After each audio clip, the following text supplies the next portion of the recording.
Bonjour, ravi de vous accueillir dans cette nouvelle vidéo pour vous parler de trois paradigmes qui sont durant cette crise on le voit en train de vaciller, de disparaître, et c'est une très bonne chose pour l'humanité parce que ces trois paradigmes que je vais vous présenter sont responsables de grandes souffrances, tant au niveau individuel que collectif. Ces paradigmes sont inscrits au plus profondément de nous et c'est ce qui divise les êtres humains.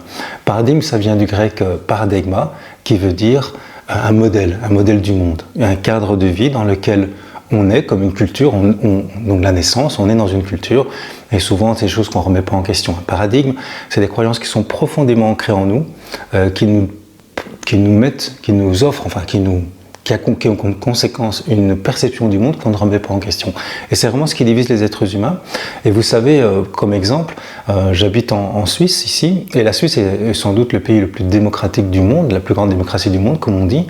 Et pourquoi? Parce que le peuple a le droit de faire des référendums, ce qui est la moindre des choses en démocratie, mais dans tous les autres pays, les référendums sont pratiquement évités ou interdits. Et comme vous savez, si vous suivez mes vidéos, vous voyez mes positions contre ces lois liberticides qu'on met en place en essayant d'utiliser la crise comme prétexte pour instaurer une dictature, et on met en place des lois qui sont votées à 3 h du matin avec très peu de députés, des lois qui sont hyper liberticides, qui nous amènent vers une déferlante totalitaire. Et ça a été un peu partout dans les pays occidentaux. Et en Suisse, ça a été pareil également, donc le peuple n'a pas pu choisir, mais la différence des autres pays, c'est qu'en Suisse, le peuple a le droit de s'opposer à une loi en faisant un référendum. S'ils sont assez nombreux, la loi va être revotée, elle peut être bloquée ou il peut y avoir une modification de la loi. Donc c'est notamment cette loi Covid, ici en Suisse, je vous montre le flyer que je distribue. Vous voyez, pour dire non à cette loi, c'est une loi en fait qui instaure carrément la démocratie, puisqu'il y aura un contrôle, un traçage numérique des citoyens, un apartheid entre les gens vaccinés et les gens non vaccinés. Et donc la fin de cette votation sera le 13 juin, on verra. Je prie vraiment pour que la Suisse puisse montrer l'exemple au monde d'un peuple qui reprend le pouvoir et qui dit non à ces lois criminelles, espérons. Mais j'en parle parce que quand je distribuais ça, notamment dehors ou dans le marché, à la sortie des magasins, je discute avec des personnes, notamment des médecins, notamment des directeurs d'école, donc des gens qui ont des fonctions importantes dans la société, et des gens qui disent non, on veut cette loi. Et bien heureusement, je rencontre beaucoup de personnes qui disent non, surtout pas de cette loi, c'est vraiment, on rentre dans une dystopie en fait avec cette loi. Mais donc les gens qui sont pour cette loi, je discute avec eux parce que c'est toujours intéressant de comprendre les gens qui sont à l'opposé de nous sur l'échiquier des idées. Et en fait, je me rends compte que c'est vraiment les paradigmes qui nous divisent. C'est vraiment ces paradigmes. Alors, paradigme, donc, je disais, c'est un cadre de croyance. Prenons des exemples pour illustrer ça. Un paradigme, par exemple, donc quelque chose qu'on ne remet jamais en question. Il y en a eu beaucoup dans l'histoire de l'humanité. Par exemple, il y avait le paradigme très connu que la Terre est plate. Vous voyez, je prends un exemple. Voilà, la Terre est plate. On sait aujourd'hui que la Terre n'est pas plate, mais à l'époque, tout le monde croyait que la Terre était plate. Et il ne s'agissait surtout pas de remettre ça en question.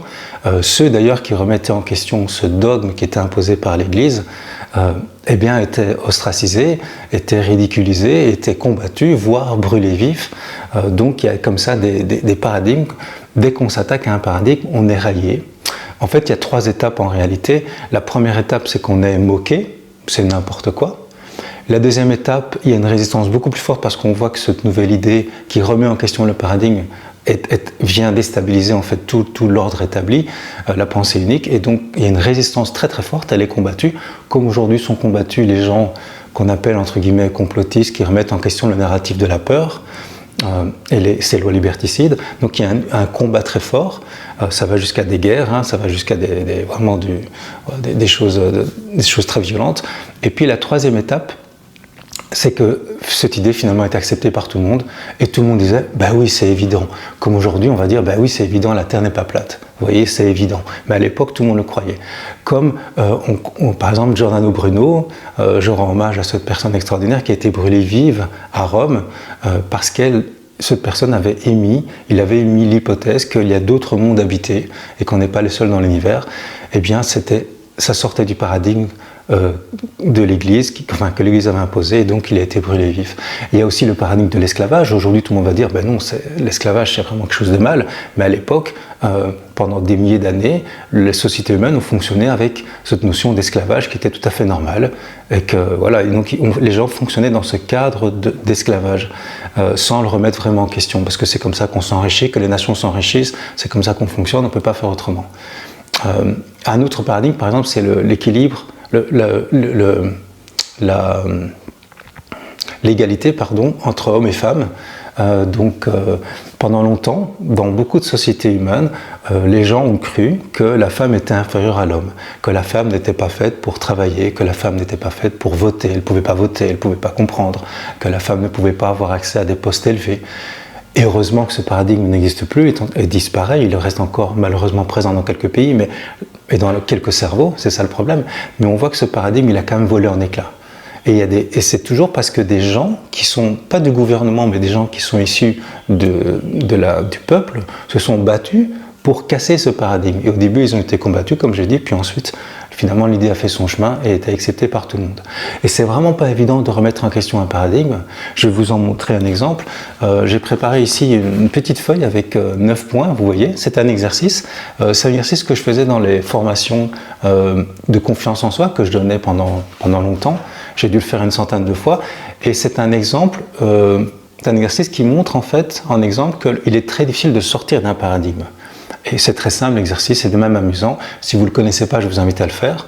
Donc en fait, il faut relier ces 9 points. Vous voyez, il y a 9 points. Il faut les relier avec un bic sans lever la main. Donc, et ça doit être des droites. Et ça doit être 4 droites maximum. Donc vous pouvez relier ces 9 points avec 4 droites maximum sans lever la main. Donc par exemple, si vous faites 1 et puis vous levez la main, 2 et puis 3, déjà c'est pas bon parce que vous avez levé la main et en plus ils ne sont pas reliés.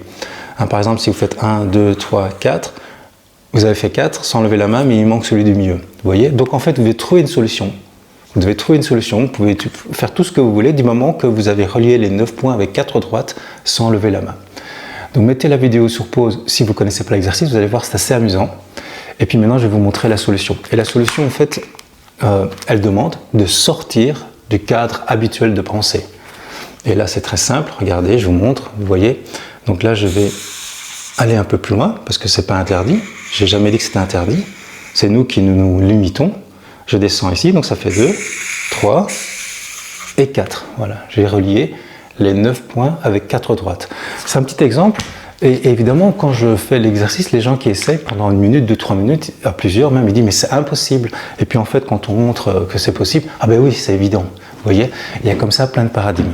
Alors il y a 3 paradigmes qui sont en train de détruire en fait l'humanité et qui sont en train heureusement d'être remis en question durant cette crise.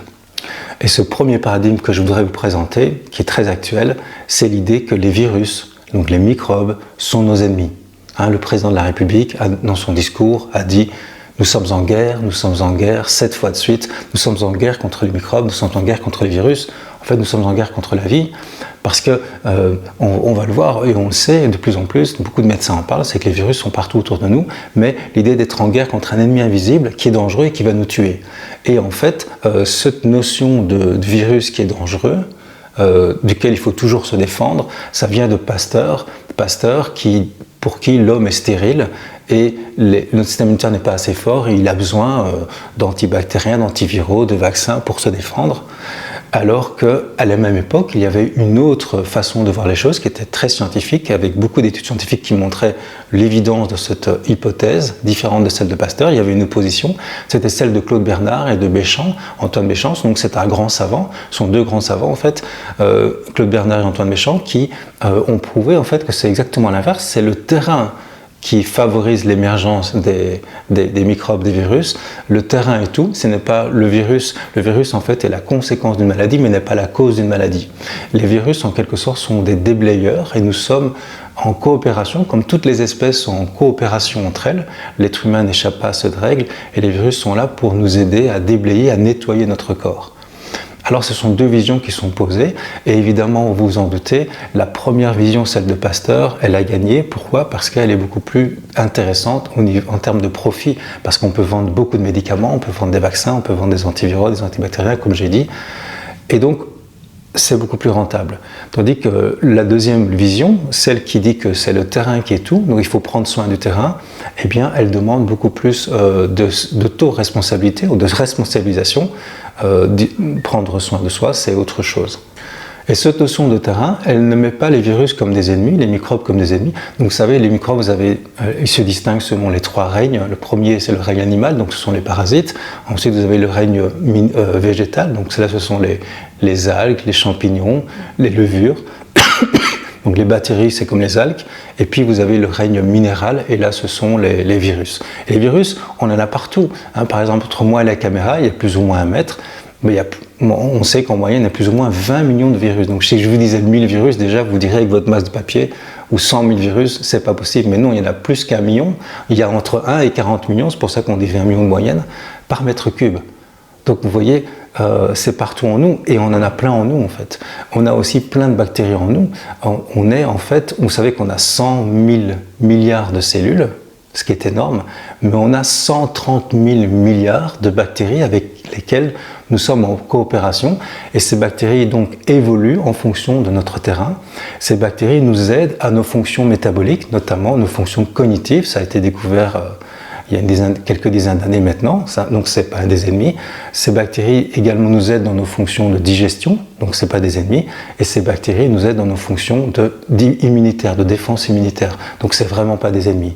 Sur la peau, on a des milliards de bactéries. Par exemple, si je prends 1 cm² de peau, eh bien, il y a 1 million de bactéries sur la peau, sur 1 cm². Vous voyez, il y en a partout en fait. Donc c'est pas des ennemis en fait, on peut pas se protéger, on peut pas être stérile, ce n'est pas possible. Dans la bouche, on a 10 milliards de bactéries. Alors quand vous embrassez quelqu'un, vous imaginez l'échange de milliards de bactéries, et c'est pas un problème. On a également, pour chaque être humain, on a des champignons sur nous, on a plus ou moins 30 souches de champignons, pour chaque être humain, 30 souches de champignons différentes, mais c'est pas un problème, encore une fois. Dans la forêt, il y a plein de champignons, et les champignons sont utiles pour que la forêt existe en fait. Les champignons, c'est un peu le système immunitaire de la forêt. Donc vous voyez, ça demande un recadrage de cette notion de virus qui est dangereux. C'est tout à fait une façon complètement inverse de voir les choses. Ce ne sont pas les virus qui sont dangereux, c'est le terrain. D'ailleurs, c'est ce que reconnaissait Pasteur à la fin de sa vie. Il aurait dit à la fin de sa vie à un médecin qui le soignait, il était vraiment malade, son terrain était vraiment très malade, il disait « Oui, Claude a raison, ou Bernard a raison, le terrain est tout ». Et il y a des analogies qui peuvent vous expliquer ça. C'est si vous prenez, vous voyez un marécage avec plein de moustiques autour, eh bien, la théorie de Pasteur, ce serait de dire les moustiques ont créé le marécage. Mais non. En fait, si vous nettoyez le marécage, si vous l'asséchez le marécage, les moustiques disparaissent. Vous voyez, ce sont le marécage qui fait que les moustiques sont là. Une autre analogie, c'est une poubelle qui est très sale, que vous laissez ouverte dans la cuisine. La poubelle est vraiment sale, les mouches arrivent. Mais ce n'est pas les mouches qui ont créé la saleté de la poubelle, qui ont créé le fait que la poubelle est très sale et qu'il y a des vers à l'intérieur à un moment donné. Non, c'est le fait qu'elle est sale en fait. Et si on nettoie la poubelle, il n'y a plus de mouches. Vous voyez ce que je veux dire. Même chose avec des vers dans un cadavre. Quand on voit des vers dans un cadavre, on ne va pas commencer à dire « Ah, mais ce sont les vers qui ont tué la personne ». Non, c'est le fait qu'elle est morte que les vers sont apparus, des vers qui sont là pour aider à la décomposition des cadavres. On voit ça aussi avec les charognards. Vous voyez les charognes, donc les cadavres d'animaux. Eh bien, les charognes attirent les charognards.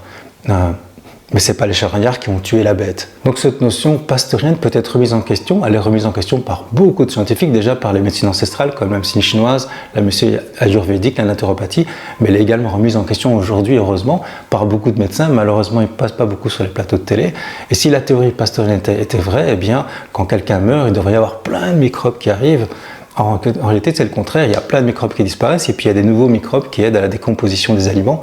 Et ces microbes varient en fonction de notre terrain, comme j'ai dit. Par exemple, si vous êtes constipé, vous mangez mal, vous avez des matières qui restent bloquées dans les intestins et ça va commencer à fermenter et faire de la putréfaction et ça va générer énormément de bactéries qu'on va appeler pathogènes qui sont là en fait pour nettoyer ça.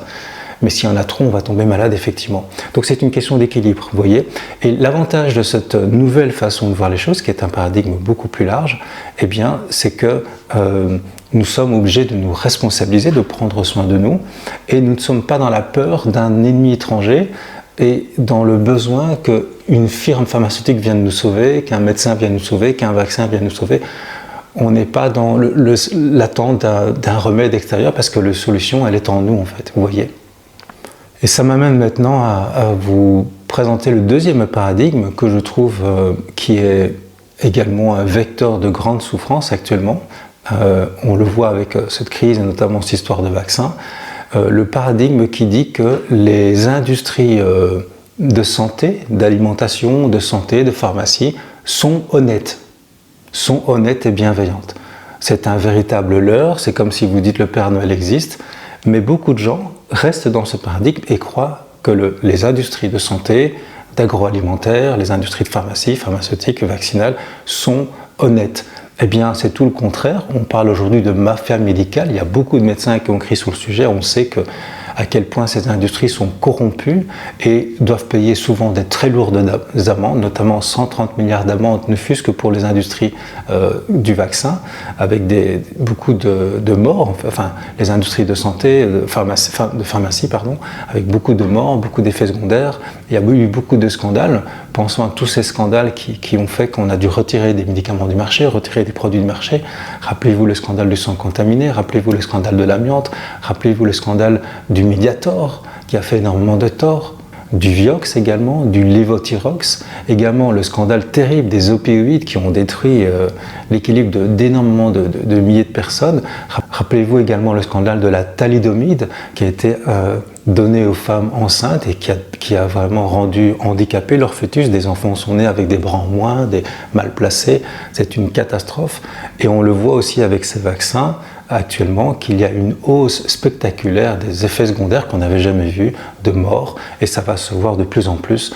Et donc, il faut savoir que ces industries ont déjà été condamnées pour des milliards d'euros, mais il faut savoir que dans leur business plan, ils font tellement de profit que payer quelques amendes, même 1 milliard d'amendes alors qu'on fait 9 milliards de profit, eh bien c'est dans les pertes et profits, vous voyez. Donc il n'y a aucune considération pour le bien-être des individus, mais au contraire, c'est un appât du gain, et ces industries ne sont pas du tout bienveillantes. Et il y a, on le sait, on le voit de plus en plus grâce à cette crise. Cette crise est un révélateur qui permet d'ouvrir les yeux, de voir toute la corruption systémique qu'il y a entre le monde politique et le monde de la santé, le monde financier et les médecins qui sont manipulés en quelque sorte par ces industries qui leur enseignent des choses, qui les bombardent d'informations, qui ne leur permettent pas de voir de façon holistique. La santé, c'est un processus holistique. Moi, je le vois déjà au niveau en tant que thérapeute, puisque dans les thérapies que je donne, j'ai des gens qui sont sous antidépresseurs, ou sous benzodiazépines. Ce sont des substances en fait qui détruisent l'équilibre chimique hormonal de la personne, et les gens ont toutes les peines du monde pour se libérer de ces médicaments qui les détruisent. On ne devrait pas dépasser 3 mois normalement, c'est comme une béquille, mais beaucoup de médecins prescrivent ça à tire-larigot et pendant des années, et en fait ça détruit les personnes. Donc en fait, il n'y a vraiment pas de conscience à ce niveau-là, et surtout il n'y a pas de bienveillance en haut de la part de ces industries. On le voit au niveau alimentaire, agroalimentaire. Regardez, les scandales au niveau des industries agroalimentaires, c'est une catastrophe. On voit ce qu'on met dans la nourriture avec tous ces additifs alimentaires, tous ces pesticides, ces fongicides, tous ces perturbateurs endocriniens qui détruisent des vies littéralement. Tout ça pour la recherche de profit. Faire le moins cher possible pour vendre le plus cher possible et faire le plus de profit. C'est vraiment scandaleux, bien évidemment. Il y a beaucoup de documentaires, notamment le documentaire Rotten sur Netflix, je pense, avec plusieurs séries, qui montrent vraiment le scandale de ces corruptions en fait, entre le monde politique et le monde agroalimentaire. Et tout cela nous amène au troisième paradigme, qui est sans doute le paradigme le plus difficile à s'affranchir. Le paradigme qui est le plus profondément inscrit en nous et qui dure depuis des centaines d'années, qui est celui-ci, qui est que les gouvernements sont bienveillants. Le paradigme nous dit que les gouvernements veulent notre bien, veulent le bien de leur population. Alors on le voit, l'histoire nous montre que c'est pas du tout ça, c'est plutôt le contraire. On voit que les gens qui composent le gouvernement, ces responsables politiques sont bardés de conflits, de corruption. On parle de corruption systémique. On voit la corruption systémique avec le monde des médias. On voit à quel point les médias jouent un rôle très important dans les élections et sont achetés par les puissances politiques. Et on voit que les puissances politiques, le monde politique et le monde des médias sont aux mains de la haute finance. On voit qu'en fait, il y a une corruption de la finance. On voit que c'est le profit qui compte pour ces industries et ces GAFAM, c'est plutôt le profit qui est important au détriment de la dignité de l'être humain, de la santé de la population, des droits de l'homme en fait. Et on le voit beaucoup avec les crises qui ont succédé, notamment la crise des Gilets jaunes, où on a vu un État policier de plus en plus violent. On a vu des gens qui étaient non violents et qui pourtant ont eu des mains arrachées, des yeux arrachés. Aucune excuse de la part du gouvernement par rapport à ça. On voit des lanceurs d'alerte qui sont mis en prison, qui sont tués dans certains pays comme aux États-Unis et qui sont, comme Julian Assange, mis en prison dans des conditions effroyables. C'est de la torture psychologique, comme dit le rapporteur des Nations Unies. Julian Assange, un lanceur d'alerte qui était déjà 7 ans dans une ambassade, dans une petite pièce, obligé de se réfugier, abandonné de tous, et puis maintenant il est en prison de haute sécurité, dans une pièce en fait où il n'y a personne, il n'y a pas de lumière du jour, on ne l'a plus touché depuis 2 ans et demi. Et il n'y a rien dans cette pièce, il passe toute sa journée là-dedans, 23 heures par jour, 23h30 par jour je pense. C'est vraiment une horreur et il n'y a personne dans les gouvernements, dans les responsables politiques qui s'inquiètent pour lui. Je me souviens, moi quand j'étais jeune, il y avait sur France, on l'appelait Antenne 2 à l'époque, il y avait des journalistes qui avaient été pris en otage, on voyait leurs photos tous les jours pendant 1 an pour ne pas les oublier, mais avec Julian Assange, je ne fais pas du tout ça, alors que c'est quelqu'un qui a apporté beaucoup plus encore que ces journalistes. C'est vraiment un bienfaiteur de l'humanité qui a mis en évidence, comme la plupart des lanceurs d'alerte, les crimes des États, les secrets des États, qui vont toujours dans le sens contraire de l'intérêt des peuples, des populations. Et on le voit qu'en fait, ces gouvernements ne veulent pas de la démocratie, c'est une fausse démocratie, puisque en démocratie, c'est quoi la démocratie? C'est le gouvernement du peuple par le peuple. Or, on le voit, il n'y a pas de référendum. Ici, en Suisse, il y en a un petit peu, mais normalement, le référendum, c'est un outil de pouvoir du peuple, et ce référendum, il est rejeté par les gouvernements. Ils arrivent même à faire croire par les médias que c'est quelque chose de dangereux, alors que c'est faux, alors que c'est vraiment la base du gouvernement du peuple par le peuple. Et on voit que la Constitution, Étienne Chouard l'a beaucoup montré avec ses ateliers constituants, que la Constitution, qui est le texte qui régit justement le pouvoir du peuple, qui dit que le peuple est souverain, eh bien en fait ce texte de la Constitution est plutôt en train d'installer notre esclavage, en fait, maintient notre esclavage. Et donc l'idée, vous voyez, c'est de s'affranchir de ce statut d'esclave et d'ouvrir les yeux sur toutes ces institutions, le monde de la finance, le monde des médias, le monde politique, qui nous maintiennent en esclavage. Vous voyez, donc enlever ce paradigme et le remettre en question que les gouvernements veulent notre bien, ça nous permet de comprendre pas mal de choses dans cette crise en fait. Et donc, remettre en question ces 3 paradigmes, ça nous amène à nous responsabiliser. Parce qu'au fond, ces 3 paradigmes, qu'est-ce qu'ils font? Ils nous déresponsabilisent. En fait, notre santé ne dépend pas de nous, ça dépend des médecins et d'un vaccin ou d'un médicament dans l'antidépresseur, on ne fait pas d'efforts. Et puis la politique, oh non, j'y connais rien, j'ai lu quelqu'un pendant 5 ans, c'est lui qui s'occupe de tout et je vérifie pas, je contrôle pas, je fais confiance. Et en fait, on est des immatures à ce niveau-là. Et donc l'idée, c'est de comprendre que je suis souverain, je peux retrouver confiance, les microbes ne sont pas des ennemis, je peux retrouver la confiance dans ma capacité à faire face à ça si je suis en bonne santé, à prendre soin de moi. Cette crise finalement nous amène à ouvrir nos yeux sur ces paradigmes et à prendre soin de soi, à revenir à nous. Et puis bien sûr, on peut être impressionné, je vais terminer avec ça, par des personnes qu'on voit dans les médias qui sont dans ces paradigmes et qui ont l'air très très intelligents, très brillants. Mais encore une fois, on peut être dans un paradigme et être très intelligent, mais ne pas sortir du paradigme. Je pense à Michel Onfray, qui est quelqu'un que j'ai beaucoup admiré par ailleurs pour sa capacité à déconstruire des mythes, mais là, il n'arrive pas à déconstruire le mythe pasteurien, il reste bloqué dedans. Donc il y a des gens en fait qui ont une intelligence, je dirais ça comme ça, une intelligence verticale, c'est-à-dire qu'ils sont très bons dans leur domaine, mais ils n'ont pas cette vision panoramique, ils n'ont pas cette intelligence horizontale, je dirais, qui est plus importante, qui est d'ouvrir, parce qu'aujourd'hui tout le monde est de plus en plus complexe, donc il faut penser la complexité et ouvrir son champ de vision, prendre du recul, avoir une vision globale, vraiment. Et c'est ça qui fait la différence aujourd'hui. Intelligence verticale, ok, mais surtout intelligence horizontale. Je prends cet exemple un jour on m'a envoyé une vidéo d'un médecin qui hurlait en disant il faut confiner, il faut obliger les masses parce qu'il y a trop de gens qui arrivent à l'hôpital, et la personne travaillait dans les urgences d'un hôpital, elle voyait tous les gens qui arrivaient et elle n'arrêtait pas de donner des messages en disant oui, il faut confiner, il faut donner des amendes, il faut que ces gens mettent le masque, c'est pas possible, c'est une catastrophe. Vous voyez, ça c'est l'intelligence verticale, ça veut dire qu'il reste dans son domaine un peu comme des ailleurs et il ne voit pas en fait toute la souffrance que ça occasionne dans la société parce que le confinement tue, et les études le montrent aujourd'hui. Le masque est en train de détruire la santé, c'est en train d'être mis en évidence par beaucoup d'études. C'est une question de bon sens, simplement on respire son propre gaz carbonique, le cerveau n'est pas oxygéné, donc ça va avoir des conséquences dans les années qui viennent, ça c'est sûr, surtout pour les enfants en pleine croissance. Mais simplement, cette personne qui se plaignait et qui avait ces injonctions en disant les gens ne respectent pas assez, c'est une catastrophe, en fait ne se rendait pas compte que s'il y avait autant de personnes dans son service d'urgence, de réanimation, c'est parce qu'on avait coupé des budgets pendant des années, des lits. Donc, et puis surtout, c'est qu'on avait interdit aux médecins de prescrire, ce qui est criminel d'ailleurs, ce qui fait que quand les médecins ne prescrivent plus, il n'y a plus la première ligne de défense, et donc tout le monde vient à l'hôpital déjà dans un état où ils sont quasi morts, et donc voilà, ils voyaient des catastrophes, mais ils ne prenaient pas cet auteur, et donc il envoie des messages encore plus anxiogènes, donc il participe, alors qu'il est intelligent, mais de manière verticale on va dire, il participe à encore plus de souffrance sur cette planète. Donc l'idée c'est vraiment d'élargir sa vision, et de remettre en question ces paradigmes, et c'est pas évident, et c'est ce qui va nous sauver. Quand on discute avec quelqu'un, et je terminerai avec ça, c'est plutôt que de discuter par exemple si on discute du vaccin, ou je sais pas, des choix des gouvernements, des mesures qu'ils prennent, des lois qu'ils prennent, c'est vraiment plutôt que de discuter sur le sujet même de loi ou du vaccin, c'est vraiment de dire, mais au fond, mais comment tu sais que ces gouvernements sont bienveillants? Comment tu sais que ces industries pharmaceutiques veulent vraiment notre bien? Sur quoi tu te bases? Vous voyez, poser des questions un peu à la manière de Socrate pour remettre en question ces paradigmes.